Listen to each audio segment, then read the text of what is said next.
자, 여러분 안녕하세요. 상법 시간입니다. 네. 이제 예산관리 수업 찍느라고 강의 찍느라고 상법 강의 촬영이 조금 늦어졌어요. 당일날 늦어도 이제 그 다음 날까지는 강의를 촬영해서 올릴 테니까 조금만 이해를 해주면 좋겠어요. 네. 예전에 제가 벌써 한 3, 4년 정도 된 것 같네요. 제가 유튜브에 강의 촬영해서 올렸던 걸 보니까 3년 됐던 2021년이 된 그때 상법 강의할 때 너무 강의가 좀 어렵게 이루어졌던 것 같아요. 저도 너무 욕심이 좀 많았었고 처음 상법 강의가 이제 개설이 된 거였고 학교에서도 그러다 보니까 강의가 좀 너무 좀 거의 고시생들이 봐야 될 정도까지 이루어진 것 같아가지고 그 이후로 이런저런 생각이 많이 들었어요. 그래서 이번엔 책도 되게 얇은 책으로 했죠. 그죠? 뭐 만화책 정도 수준 아닙니까? 그죠? 대신에 이제 책을 이렇게 얇은 책으로 하다 보니까 제가 말로 해야 될 부분이 좀 많아졌어요. 그래서 강의하는 제 입장에서는 조금 더 피곤해지지 않았나라는 생각이 드는데 욕심을 최대한 줄여가지고 이런 부분까지 얘기할 필요가 있을까라고 생각되는 부분은 과감하게 생략을 할게요. 자, 그리고 시작하기에 앞서가지고 화면에는 그냥 아무것도 안 띄워놓는 것보다는 뭐 하나 띄워놓는 게 안 좋겠나 싶어가지고 제가 찾은 거예요. 제가 찾은 거고 제가 직접 작성한 건 아니에요. 인터넷에 떠도는 그냥 요약된 거 있죠. 요약된 거를 찾았는데 그래도 책은 끌 거예요. 책은 끌 거. 그래서 요거 뭐 필요한 친구들은 보면서 좀 해도 되고 아니면 옆에 책을 펴놔놓고 이렇게 수업을 들으면 안 되겠나 싶어요. 필요한 부분, 판서가 필요한 부분은 판서를 또 좀 하면서 진행을 할게요.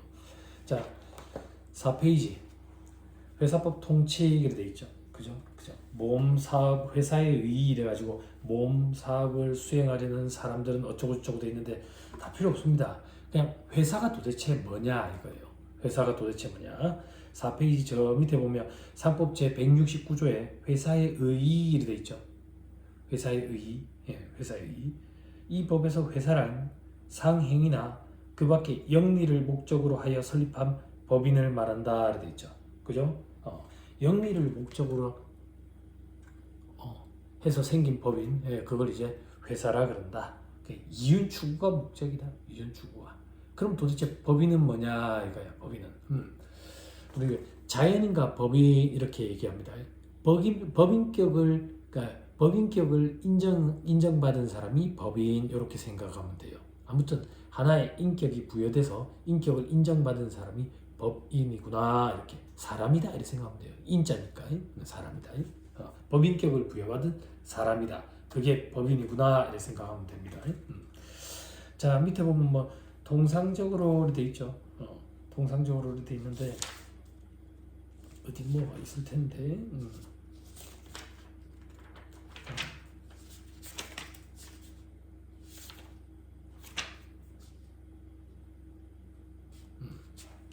자, 여러분 그 페이지 13페이지 잠깐만 봐봐요. 13페이지.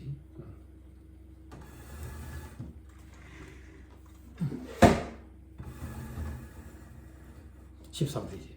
13페이지에 보면 회사의 종류 이래가지고 있죠. 회사의 종류. 자, 회사의 종류에 어떤 것들이 있느냐 이거예요. 우리가 주로 하기로 한 게 이제 주식회사였죠. 주식회사.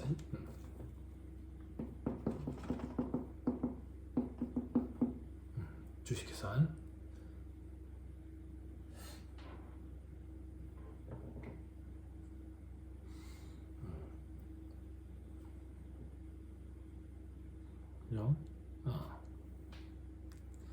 주식회사. 주식회사. 그리고 주식회사랑 유사한 게 있습니다.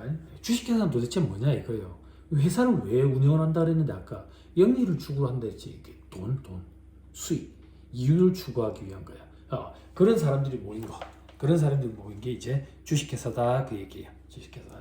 그럼 뭐가 굉장히 중요하겠어요? 돈이죠, 돈. 재산, 물건 이런 것들을 굉장히 중요시하겠죠. 그런 거에 유한회사라는 것도 있습니다.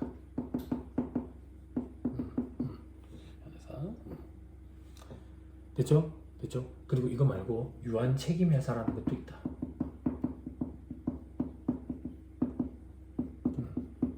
그리고 또 뭐가 있느냐? 한명회사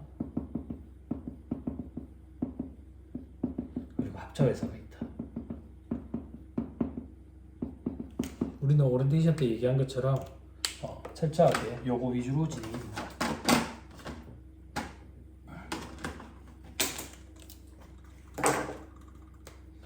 주식회사 위주로 강의가 진행이 될 거다. 주식회사 위주로. 그렇죠? 그럼 주식회사와 유한회사는 뭘 중요시하냐 이거예요. 돈을 중요시하더라. 돈을 중요시하더라. 그러면 그래서 돈을 중요시하는 이 주식회사 그리고 유사한 유한회사 이런 것들을 우리는 물적회사라고 표현한다. 물적회사.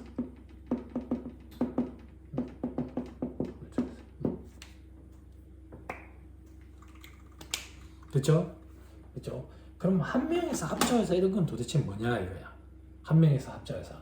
한 명회사라는 얘기는 이름을 걸었다 그 얘기예요. 이름을 걸었다.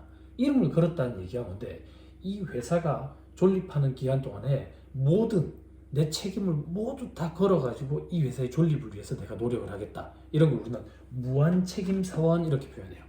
무한책임사원 이름을 걸었다. 그래가지고 한 명회사. 한 명회사는 무한책임사원으로 구성이 돼요. 또 무한책임사원. 무한책임사원. 그럼 간단히 생각을 하면 여러 명의 사장이 모인 게 한 명회사다 이렇게 생각하면 돼. 각각 다 사장들이 모여. 다 모든 책임을 지니까 무한 책임을 지니까 이런 회사를 우리는 한 명회사 이렇게 얘기해요.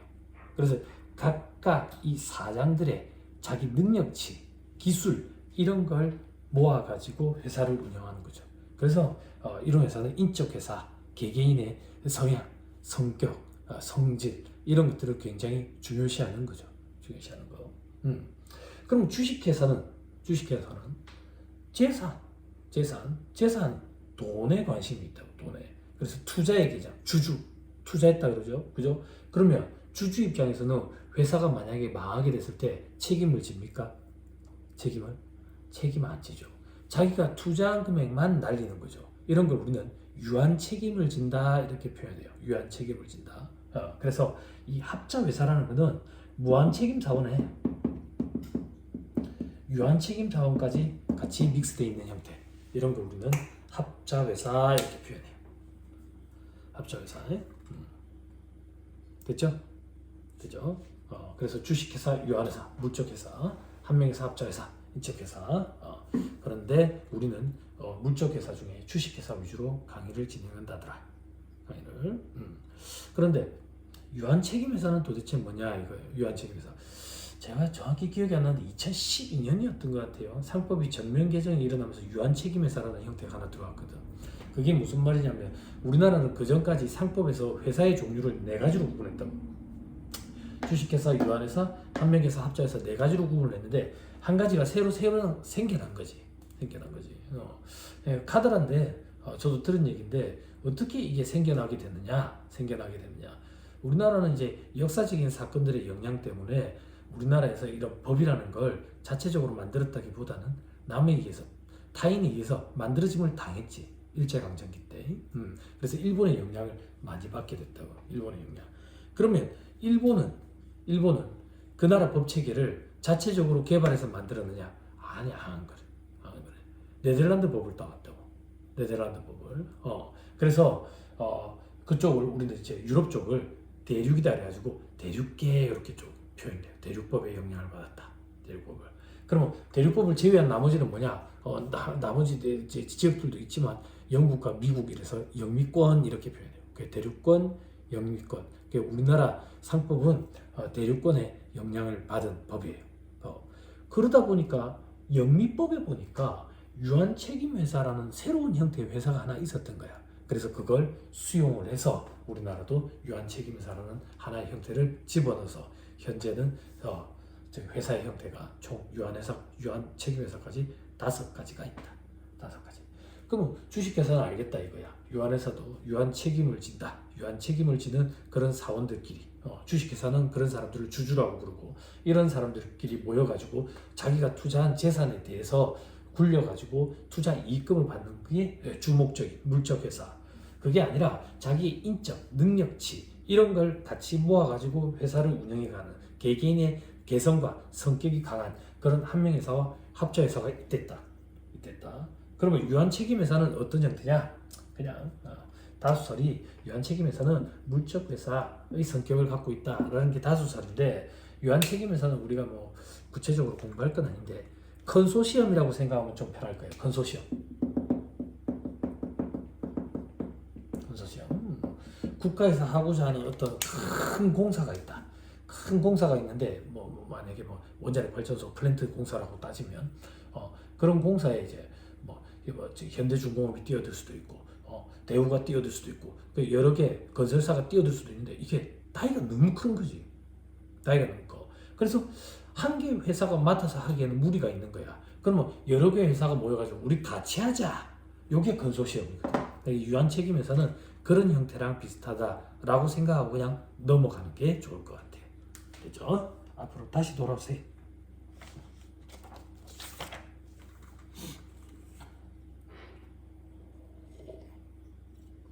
자, 앞으로 다시 돌아와가지고. 자, 회사의 의 밑에 우리 이 법에서 회사라는 상행이 그 밖에 영리를 목적으로 하여 설립된 법인을 말한다. 여기 맞죠? 그죠? 자, 이제 그 밑에 보는 거야. 그 밑에. 자, 통상적으로 영리성, 법인성, 사단성을 회사의 속성으로 제시한대. 그 다음 페이지 보니까 영리성, 그 다음 법인성, 그리고 법인격 부인론 이런 말이 있고 제일 뒤에 사단성 이렇게 돼 있죠.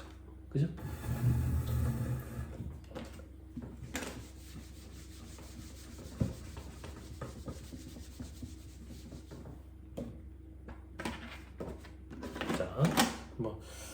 속성이라고 표현하고 있는데 회사가 되기 위해서는 이런 요건을 갖춰야 된다라고 생각하면 돼. 갖춰야 된다. 어떤 요건을 갖춰야 된대? 영리성을 갖춰야 된다. 영리성이 도대체 뭔데? 이윤 추구를 목적으로 한다 그 얘기야. 이윤 추구를 목적으로. 그런데 단순히 이윤 추구를 목적으로 하는 것에서 그치지 않고 이 벌어들인 이윤을 구성원들에게 분배까지 해주는 거. 여기까지 해줘야 된다라는 게 동설의 입장이고 이런 걸 우리는 이익 분배설이다 이렇게 얘기해요. 분배까지. 이런 걸 우리는 이익 분배설이란다고. 이런 건 학설이에요. 학설이 여러 가지가 있다. 관심 없습니다. 그냥 판례의 입장이 뭔데, 그 동설이 뭔데, 우리는 그것만 기억하면 돼요. 동설의 입장은 이익까지 분배해줘야 된다. 라는 의미로 영리성이라는 표현을 쓴다 하더라. 그럼 회사가 존재하는 이유는 이윤 추구에서 그치는 것이 아니라 그 벌어들인 이익을 구성원들에게 분배까지 해줘야 된다. 그래야지 회사라고 표현을 한다더라. 그렇지 않은 재단 이런 데는 회사로 볼 수 없다더라. 상법상 회사로 볼 수 없다더라. 됐죠? 그럼 밑에 영리성의 한계상 이런 거 돼 있는데 이런 건 필요 없고요. 넘어가면 이제 법인성도 있죠. 법인성을 보기 전에 법인성에 대해서는 법인격 부인론이라는 걸 좀 살펴봐야 되니까 여러분들 10페이지에 4번에 있는 사단성부터 보세요. 사단성. 여기서 사단성. 사단성. 과거에는 상법 169조의 그 회사에 의해 회사란 상행이나 그 밖에 영리를 목적으로 하여 설립한 사단법인을 말한다 이렇게 돼 있었는데 그게 2011년이네. 2011년에 사단이라는 표현이 삭제가 돼버렸다고. 사단이라는 표현이 삭제가 됐어요. 그러면 사단은 뭐냐 이거야. 사람이 모인 단체가 사단이지 그럼 회사는 돈이 모인 거냐 사람이 모인 거냐 단편 일률적으로 생각하면 돼요. 사람이 여러 모여가지고 하는 게 회사지. 그 여러 모인 사람들이 돈을 투자했느냐 아니면 자기의 재능을 투자했느냐 그거에 따라서 회사 형태가 달라진다는 얘기지 사람이 모인 건 맞잖아. 그죠? 그래서 사람이 모인 단체를 사단이다 이렇게 표현한다고. 사단. 그런데 우리 아까 봤던 거 필기 괜히 지워버렸네. 주식회사와 유한회사는 재산이 조금 더 중요시 된다 했잖아. 투자한 금액. 그래서 꼭 구성원이 2명 이상이 아니더라도 회사로 인정받을 수가 있거든. 즉 그게 무슨 말인데 1명이더라도 회사가 인정이 된다고. 그래서 주식회사 그리고 유한회사, 유한책임회사 회사는 1인 회사가 가능해.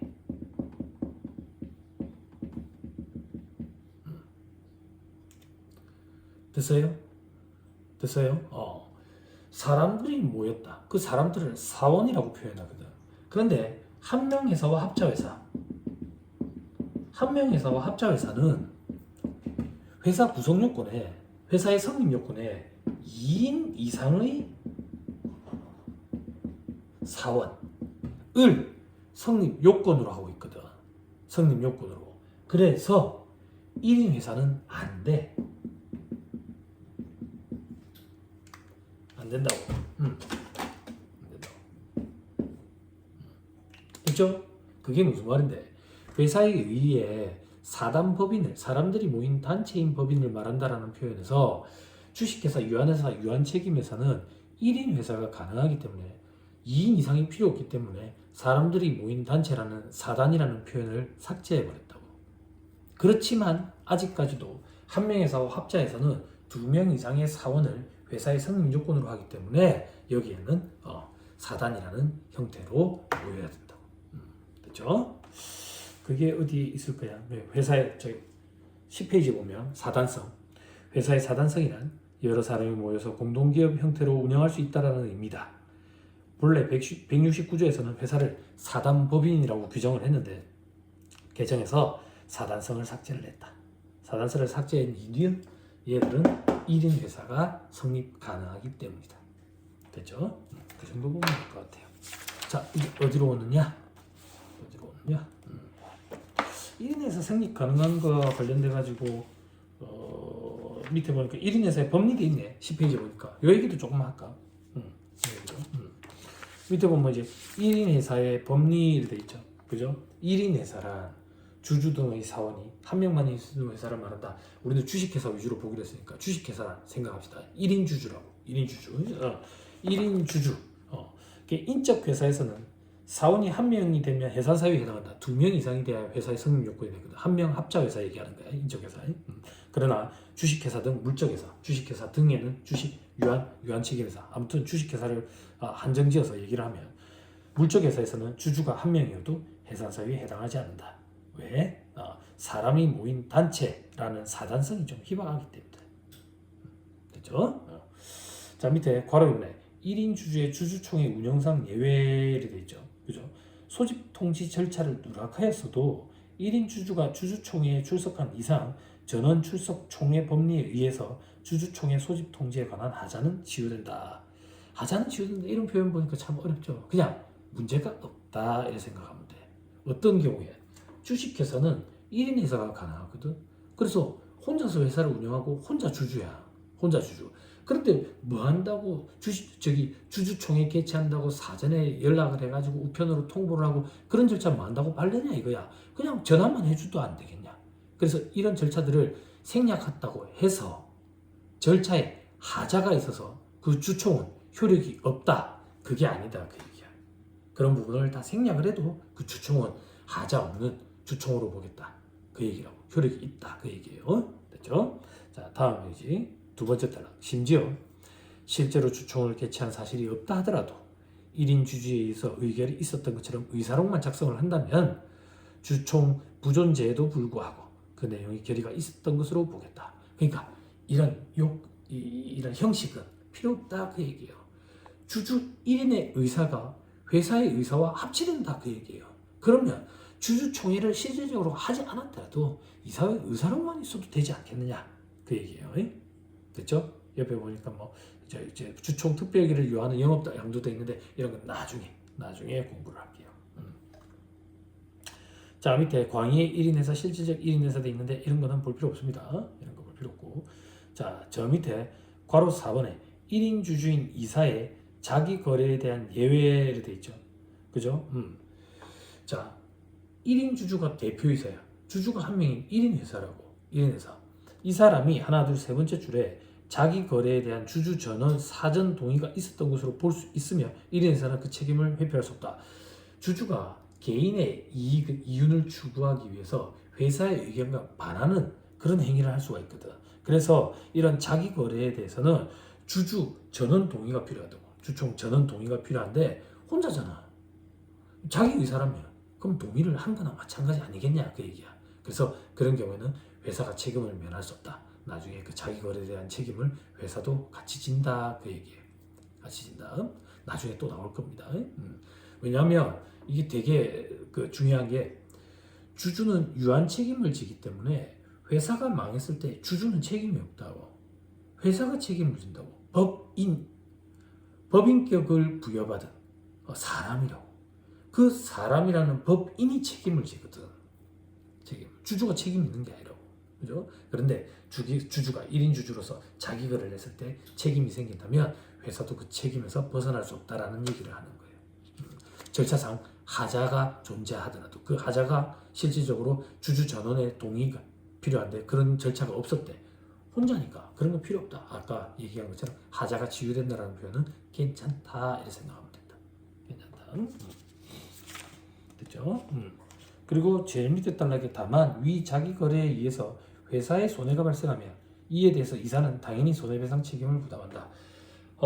1인 주주인 대표이사가 자기 거래를 했는데 그 거래가 잘 안 돼가지고 회사에 손해를 끼친 거야. 그러면 회사랑 1인 주주인 대표이사랑은 별개의 인격체니까 회사의 손해에 대해서 손실을 보전할 책임이 있겠지. 그죠? 그거 얘기예요. 손해배상 책임을 부담한다는 얘기가. 그렇죠? 다음 1인 주주의 대표이사 형사 책임도 있죠. 대표이사가 1인 주주인 경우에 회사 소유 돈을 보관 중 임의로 처분했다면 횡령이라고. 횡령. 법인의 대표이사가 법인 돈을 갖다가 쓰면 횡령. 갖다 썼다가 돌려놓으면 유용. 그죠? 그러면 1인 주주인 경우에도 이게 적용이 되냐 이거예요. 당연하지. 법인이라는 별개의 인격체라고. 대표이사라는 별개의 인격체. 법인의 돈을 가져다가 써버리면 업무상 횡령죄로 처벌을 받을 수 있도록 되어 있다. 됐죠? 됐습니다. 자, 앞으로 또 돌아갑시다.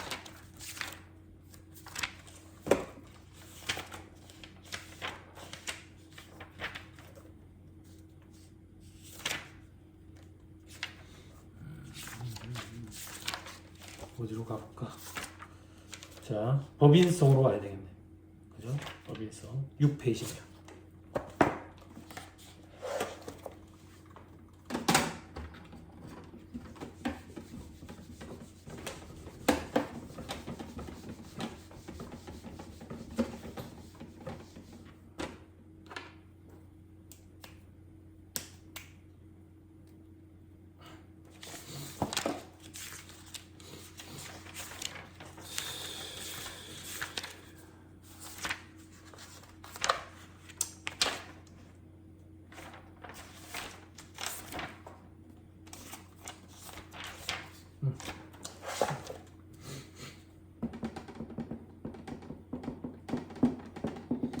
법인성.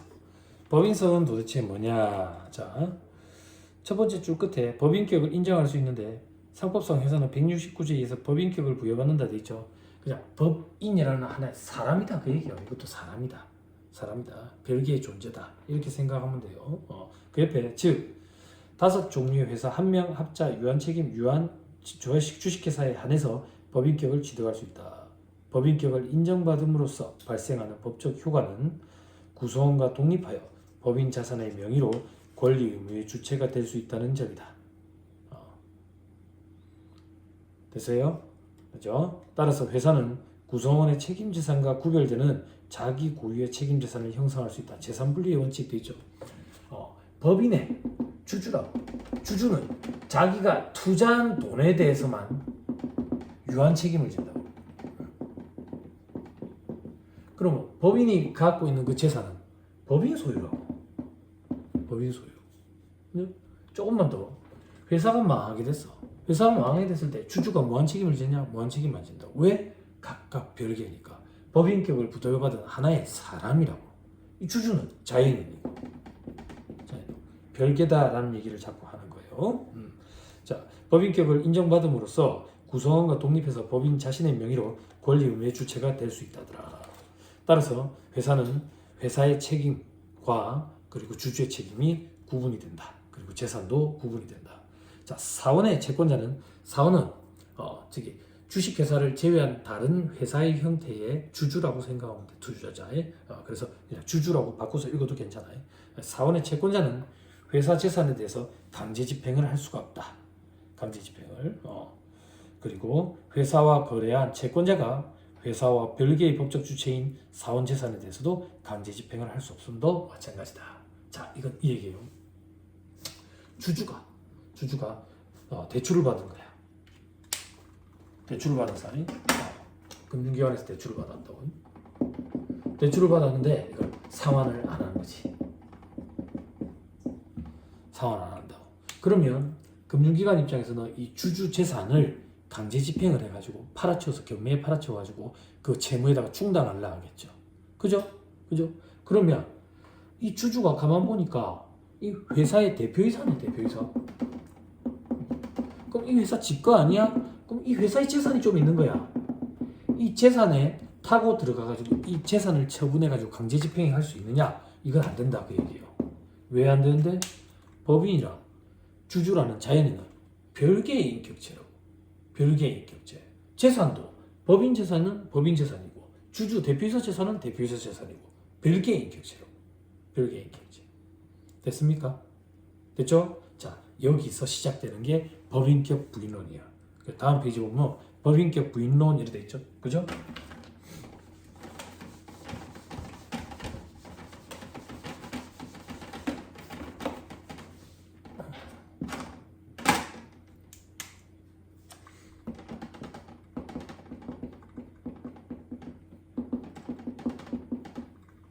같은 말로 법인격 남용론 이렇게 불러요. 법인격을 부인해버리겠다 그 얘기야. 법인격을. 자, 이건 도대체 어떤 얘기냐 얘기로. 어떤 얘기냐. 회사가 주주로부터 독립적인 실체로서 운영되지 않고 법인격이 남용되는 것으로 인정되는 상황이라면 법인격에 의한 재산분리 원칙을 일시적으로 무시함으로써 회사의 책임을 그 주주에게 묻는 것이다. 무슨 소리 모르겠네. 그죠? 자, 예를 하나 들어볼게요. 선박회사가 하나 있어요. A라는 회사예요. A 회사의 대표이사는 갑이에요. 선박회사라고. 선박회사 선박을 운용하려다가 선박에 수리 문제가 생긴 거예요. 수리 문제가 생겨가지고 선박 수리 회사에 수리와 관련해 계약을 체결하는 거예요.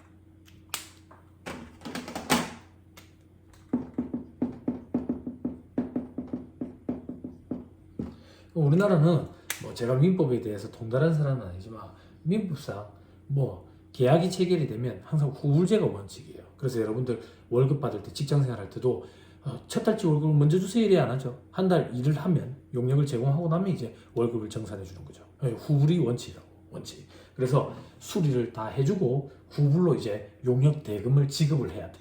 지급을 해야 돼. 근데 지급을 안 하는 거야. 미지급한다고. 미지급. 그러면 이 수리회사는 미지급된 이 용역 대금에 대해서는 계약을 토대로 소를 제기할 수 있냐 이거야. 간단히 생각하면 돼. 소송을 제기할 수 있겠죠.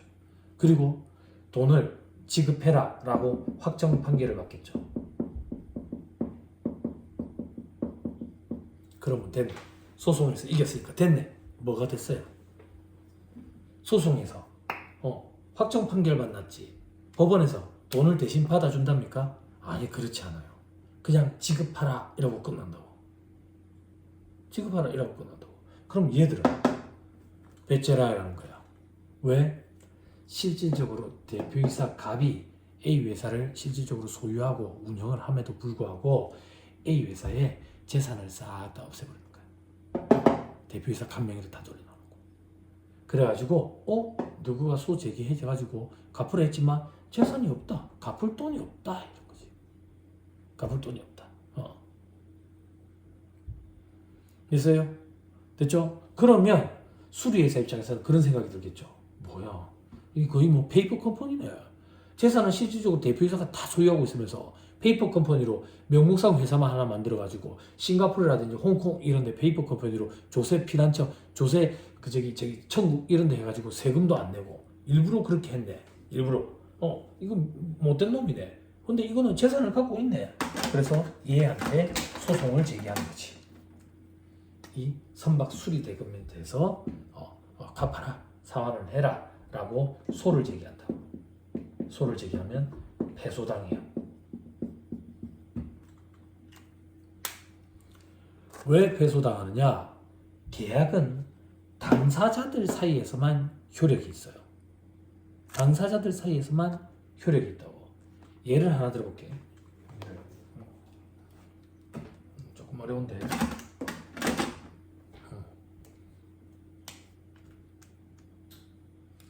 여러분 월세 들어가서 산다고 생각해봐. A 건물주 집주인이야. 집주인. A 집주인. 내가 임차인이야. 월세 들어가서 산다고. 그래서 월세 들어가서 사는데 보증금도 걸어놨다고.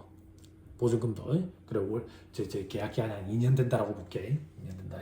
그런데 그 계약 기간이 끝나기 전에 A 집주인이 C라는 사람한테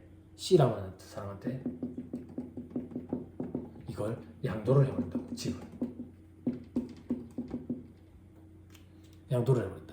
양도를 해버리고 B 임차인한테 얘기를 안 했던 거지. 그러면 C라는 새 집주인은 B 임차인을 찾아오는 거지. 임차인을 찾아가지고 그러는 거지. 이제 내 집인데 나가주셔야 되겠는데요. 이러는 거지. 나가주셔야 되겠는데. 그럼 B 임차인이 그러겠지. 그런 얘기 못 들었는데요. 집주인이 바뀐 거예요? 네. 계약서 보시죠. 바뀌었습니다. 저는 보증금 받아야 되는데요. 아직 계약 기간 만료 안 됐는데요. 그건 어떻게 해야 돼요? 그건 A 집주인이랑 얘기를 하세요. 왜? A 집주인과 B 임차인 사이에 임대차 계약이 이루어졌고 이 둘이 계약의 당사자이기 때문에 C라는 새 집주인은 사항은 모른다고. 그리고 법적으로도 책임질 여지가 없어요. 안타깝죠? 그죠? 그럼 또 소송을 걸고 막 이래야 되거든. 그죠? 그럼 그때까지 새 주인이 기다려주느냐? 또 안 기다려주겠죠. 그죠? 여러분들이 생각할 때 너무 불합리하죠. 그죠? 안타깝지 않아요? 그죠? 그래서 이 임차인을 보호하기 위해서 주택임대차보호법이라는 게 생겨나게 된 거예요. 주택임대차보호법이라는 게 생겨나가지고 골자는 뭐냐? 계약기간 중에 A라는 사람이 C라는 사람에게 양도하게 되면 그걸 B라는 사람한테 알려줘야 되고, 그리고 별도의 요식행위 없이, 별도 절차 없이 이 집주인 A와 B 사이에 이루어진 임대차 계약은 C한테 그대로 자동으로 승계되도록 돼 있어요. 승계되도록. 그래서 B 임차인은 나중에 계약 기간이 종료되면 C라는 주인한테서 전세 보증금을 반환을 받는 거예요. 반환을. 물론 B 임차인 입장에서 C가 마음에 안 들어서 이 계약을 승계하지 않고 나갈 수 있는, 그런 선택할 수 있는 권리도 있는데, 만약에 이 계약을 계속 이행하지 않고 나가게 된다면 보증금은 A한테서 받아야 돼요. A한테서. 그래서 과거에 이 임차인들 피해를 많이 봤다고. 그래서 여기서 나온 게 주택임대차보호법. 이게 성공을 거뒀거든. 그래서 재차 나온 게 상가임대차보호법이에요. 자, 이 얘기를 제가 갑자기 왜 했느냐? 계약이라는 건 계약 당사자 사이에서만 효력이 있는 거다라는 걸 표현하기 위해서 그래요. 그러면 계약 당사자들 사이에서만 효력이 있으니까 수리회사는 대표이사가 돈이 있는 것 같아가지고 대표이사 갑한테 소송을 제기해봐야 패소된다고. 계약의 당사자가 아니기 때문에. 근데 가만히 생각하니까 너무 짜증나죠. 사기꾼 아니에요, 사기꾼. 그죠? 일부러 이런 목적으로 페이퍼 컴퍼니 만들어가지고 이렇게 했죠. 그죠? 여러분들이 생각하는 정상적인 상관행상, 우리 사회통념상 너무 심하게 반하는 행위죠. 그죠? 이런 경우에는 이 법인격을 부인하겠다. 법인격을 너무 남용했다. 그래서 대표이사한테 타고 들어가서 대표이사한테 손해배상 청구를 할 수 있도록 이렇게 돼 있어요. 그걸 우리는 법인격 부인론, 법인격 남용론 이렇게 표현해요. 됐죠? 다시 읽을게. 회사가 주주로부터 독립적인 실체로서 운영되지 않고 법인격이 남용되는 것으로 인정되는 상황이라면 법인격에 의한 재산분리 원칙을, 그러니까 A 회사와 대표이사는 각각 남이잖아요. 그거를 인정하지 않고 무시하고 회사의 책임을 대표이사한테 묻겠다 그 얘기야. 그 이론적 근거는 뭔데? 두 번째 줄에 판례만 보면 돼. 판례만.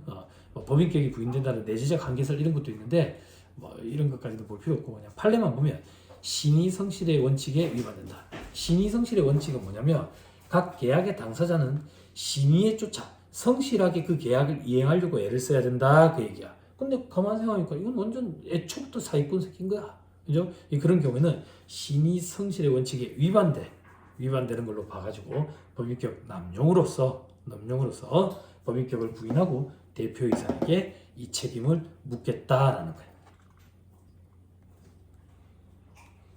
됐죠?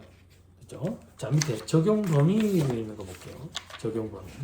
자, 적용 범위를 보면 자, 두 번째 줄에 회사의 법인격이 남용되는 상황에서 회사의 불법 행위로 손해를 입은 피해자가 있다면 정의와 형평을 위해서 법인격을 부인한다. 정의와 형평을 위하여 법인격을 부인한다. 정의와 형평을 위하여. 이게 신의성실의 원칙이다. 이렇게 생각하면 돼. 자, 밑에 괄호 이번에 유형별 요건 돼 있죠? 요건. 자, 두 번째 단락 바로 위에 줄에 실질적으로 개인 영업에 지나지 않을 정도로 형해와 없는 거나 마찬가지다라는 표현이야. 없는 거나 마찬가지다. 자, 다음 페이지 법인격 남용 유형 보세요.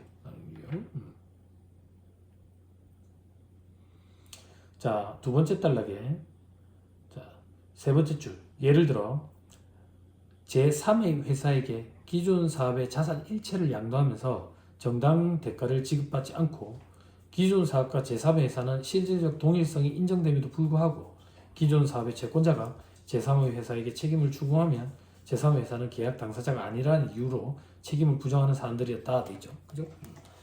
이 사례가 조금 더 어렵네요. 제가 지금 언급드린 이 사례 페이퍼 컴퍼니 조세 쉘터에다가 설치해 놔놓고 실질적으로 재산은 전부 대표이사한테 돌려놓고 그래서 A 회사가 채무를 이행 안 하고 소를 제기해 가지고 확정 판결이 났는데도 불구하고 무재산이라는 걸 이유로 재산을 돈을 안 주고 있는 거지. 이런 경우에는 신의성실의 원칙에 반해 가지고 법인격을 남용했구나. 그래서 대표이사인 이 주주에게 그 재산에 대한 채무에 대한 책임을 묻겠다. 이게 법인격 부인론이다. 됐죠? 다음 페이지에 효과라고 되어 있는 것 조금만 보세요. 효과. 법인격 부인론의 요건을 충족하였다고 하더라도 법인격이 소멸하는 건 아니다. 그죠? 자, 문제가 된 구체적인 당의 법률 관계에 한해서 주주가 회사 채권자한테 채무를 이행할 책임을 부담한다라는 거지 이 법인이 없는 걸로 보는 건 아니다. 그 얘기예요. 그죠? 그 정도 보면 될 것 같고요. 밑에 법인격 부인론의 역적용도 있죠. 그죠? 하나, 둘, 셋, 넷, 다섯 번째 줄에 가능하다. 요 정도만 줄쳐놓으면 될 것 같아요. 요번에 무슨 얘기인데? 반대 얘기예요. 대표이사가 회사 들먹거리면서 내가 이 회사의 대표이사다. 이렇게 대표성을 띈 사람이다. 권위를 보여주면서 개인적으로 거래를 하는 거예요. 그래갖고 채무를 이행을 안 하는 거죠. 그래갖고 그러면 네 재산에 대해서 채무 이행하기 위해서 강제 집행을 하겠다 그랬는데 재산은 이미 회사 명의를 다 돌리는 거죠. 그런 경우에도 신의성실의 원칙에 반한다라고 해가지고 대표이사 주주의 유한 책임을 타고 들어가서 A 회사가 그 책임의 일부를 채무를 부담해야 되는 그런 책임을 떠안게 된다더라. 이게 법인격 부인론의 역적용 이렇게 표현합니다. 역적용. 됐죠? 그 정도 얘기하면 안 될까요? 법인성, 영리성, 사단성 다 있고요. 그리고 아까 사단성 얘기할 때 1인 회사 관련된 얘기는 했었죠. 그죠? 넘어갑니다. 넘어가면 이제 회사의 종류 한 명에서 합자회사 이렇게 있는데 여기서부터는 잠깐 끊었다가 얘기를 하죠.